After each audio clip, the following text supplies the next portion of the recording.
Խամփերյանցը փաստորեն երկար ժամանակ մինչև իր պաշտոնական կենսագրության մեջ մինչև վերջել Սերգեյ Խուդյակով անունով է հանդես գալիս եւ շատ տարբեր վարկածներ են եղել, որտեղից այս անունը։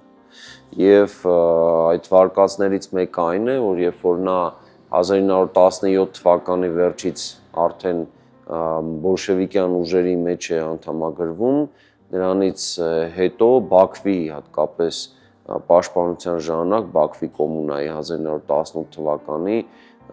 գարնանվերջ ամառ այդ գործողությունների ընթացքում նրա ընկեր հրամանատարը, ով կրել է իբրև այդ անուն ազգանունը, մարտի ժամանակ ծանր վիրավորվում է եւ հորդորում է նրան, որպեսզի նա շարունակի մարտը հենց նրա անունից ու կարողանա հասնել ճեղքման հաղթական գործողության գոնե իր ստորաբաժանումը փրկի։ Սա ընդ որում խորհրդային տարիներին ամենատարածված տեսակետն է եղել, երբ որ արդարացվել է Խամփերյանցը հետմահու։ Նախագծի գլխավոր գործընկերն է Converse բանկը, ֆինանսական աշխարհի ձեր հուսալի գործընկերը։